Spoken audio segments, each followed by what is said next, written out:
Finally आप सभी को अच्छे तरीके से मालूम है कि फिर से रविवार का दिन वापस आ चुका है और हर एक रविवार के शाम को मैं संडे कमेंट स्पेशल वीडियो लेकर के आता हूं। फिर से इस संडे कमेंट स्पेशल वीडियो में आप सभी का स्वागत करता हूं।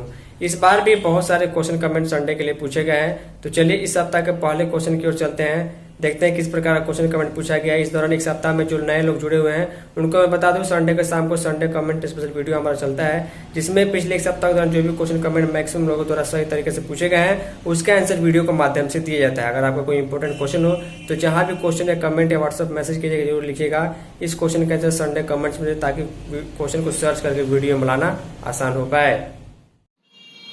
तो ध्यान दीजिएगा, संडे कमेंट स्पेशल वीडियो के लिए पहला कमेंट आपके मोबाइल स्क्रीन पर है। सूरज सिंह नाम से आया हुआ कमेंट लिखते हैं कि संडे कमेंट में ज़रूर बताइए कि सेकंड बच्चा का पैसा क्यों नहीं आ रहा है। यानी आपने PMMVY का जो है प्रधानमंत्री मातृत्व वंदना योजना का फॉर्म भरा था, लेकिन दूसरे बच्चे का पैसा नहीं आया हुआ है। यहाँ पर आपको जानकारी के लिए बता दूं कि दूसरे बच्चे के लिए जो है 6,000 रुपये की राशि देने का प्रावधान है, लेकिन वो बच्चा गर्ल होना चाहिए, लड़की होना चाहिए। तो यहाँ पर जो है पिछले कई महीनों से जो है PMMVY का फॉर्म भरा जा रहा है, लेकिन पेमेंट जो है पास नहीं हो रहा है, इसमें टाइम लगने वाला है। इसके लिए जिस सेविका के द्वारा आप फॉर्म भरा गया, सेविका वहाँ पर चेक कर सकती है कि कहाँ तक वेरिफिकेशन हुआ और पेमेंट रिलीज हुआ या नहीं हुआ, तो इसमें टाइम लगेगा। तो सेकंड कमेंट मोहम्मद समीर अंसारी नाम से आया हुआ है। इन्होंने लिखते हैं, अतुल जी, हम अरवल जिला के कुर्ता परियोजना से हूँ, अभी तक 3 माह से मानदेय नहीं मिला है, संडे कमेंट में बताइएगा।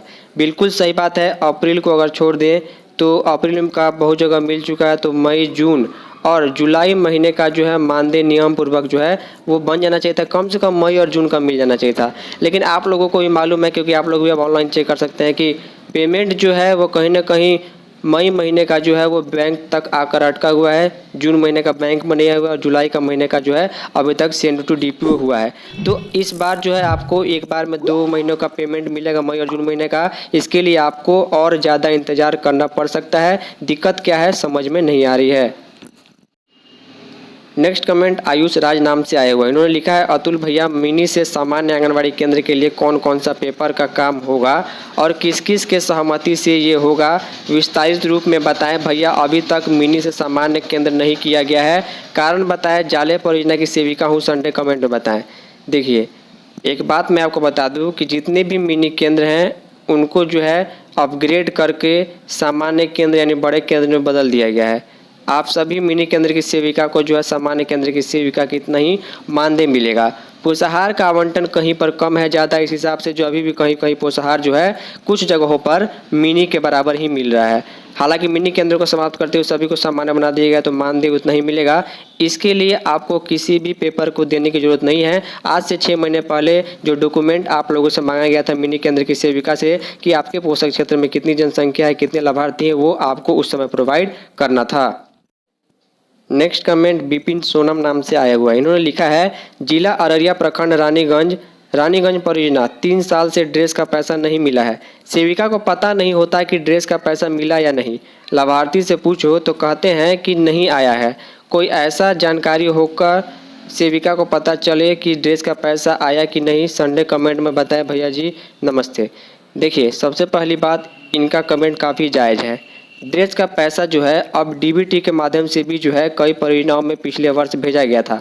DBT में सबसे बड़ी दिक्कत ये है कि सरकार पोषण ट्रैकर ऐप में जो लाभार्थी उनके आधार से लिंक बैंक अकाउंट में पैसा भेज देती है, लेकिन खुद सेविका को मालूम नहीं होता कि किस लाभार्थी को पैसा गया है, किस लाभार्थी को नहीं गया है, और न ही इसकी लिस्ट जो है परियोजना स्तर पर उपलब्ध कराई जाती है, ताकि सेविका लाभार्थी को कह सके कि आपके अकाउंट में पैसा गया हुआ है, उस अकाउंट में से पैसे निकाल करके बच्चे को ड्रेस सिलवा कर भेजिए। इस कन्फ्यूजन में लाभार्थी नहीं बताते हैं और सेविका को ही परेशानी होती है। फिलहाल ऐसा कोई ऑप्शन नहीं है ताकि मैं आप सभी बहनों को बता पाऊँ कि ड्रेस का पैसा कैसे चेक करना है, किसको गया नहीं गया, ऐसा ऑप्शन नहीं है। नेक्स्ट कमेंट संध्या देवी नाम से आया हुआ है। लिखती हैं कि भागलपुर जिले में कितनी सीटों की बहाली होगी सुपरवाइजर पद के लिए। मैं सेविका संध्या देवी, भागलपुर सदर से। इसका जवाब संडे कमेंट में बताइएगा अतुल भैया। सबसे पहली बात, मैंने इस कमेंट को काफ़ी इग्नोर किया। बहुत ज़्यादा कमेंट लेडी सुपरवाइजर बहाली के संबंध में आए हुए हैं कि वैकेंसी का सीट का डिटेल कब आएगा, हमारे ज़िले में कब आएगा। मैंने पिछले संडे को हमने बताया था कि कम से कम 1-2 महीने का समय ज़रूर लगेगा। आप लोग अपना डॉक्यूमेंट तैयार कर लीजिए। बाकी जो है यहाँ पर जैसी वैकेंसी आएगी जिस ज़िले में, मैं डिटेल में वीडियो बना दूँगा। नेक्स्ट कमेंट रमन कुमार झा नाम से आया हुआ है।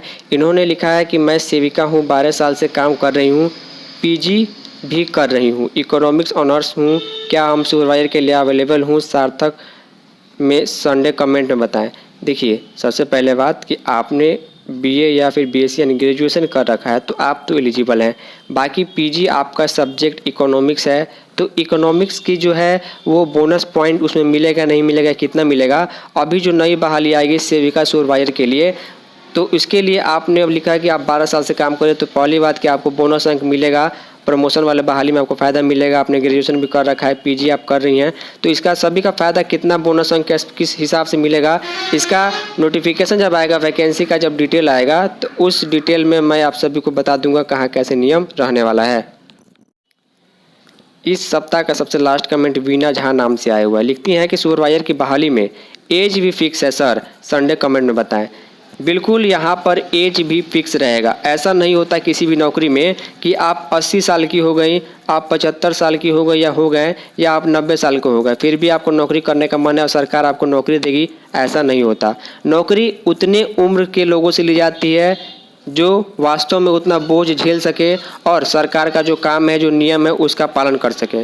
तो इसके लिए मैं अभी अनुमान पूर्वक अगर आपको बता दूं तो सेविका से सुपरवाइजर बहाली के लिए जो सीटों की वैकेंसी आएगी उसमें कहीं ना कहीं मैक्सिमम एज जो है वो 50 के आसपास रह सकता है। जी हाँ, ये मैं अनुमान से बता रहा हूँ, लेकिन जब नोटिफिकेशन आएगा तो क्लियर हो पाएगा कि 50 साल रहेगा या 55 साल रहेगा, क्योंकि कई सेविका 20 साल से, 10 साल से, 15 साल से काम कर रही हैं, तो 50 के आसपास ही जो मैक्सिमम एज रहेगा। ऐसा नहीं है कि आप 60 साल की हो चुकी हैं आपको सरकार सुपरवाइजर बना देगी, ऐसा नहीं होने वाला है। तो जैसे कि जो भी क्वेश्चन कमेंट मैंने आप लोगों के सामने इस संडे कमेंट स्पेशल वीडियो में डिस्कस की, उससे आप लोगों को कुछ ना कुछ जानने सीखने को मिला होगा। बहुत सारे क्वेश्चन थे लेकिन सारे क्वेश्चन को वीडियो में कवर करना पॉसिबल नहीं होता है, वीडियो काफ़ी लंबी हो जाएगी। तो अगर आपको कोई इंपॉर्टेंट जो क्वेश्चन छूट गया तो आई एम रियली सॉरी, आप मुझे व्हाट्सएप पर, इंस्टाग्राम पर मैसेज करके पूछ सकते हैं। फाइनली इस सप्ताह का संडे कमेंट स्पेशल वीडियो में इतना ही। मिलते हैं फिर किसी नई यूजफुल वीडियो में, तब तक के लिए जय हिंद, वंदे मातरम।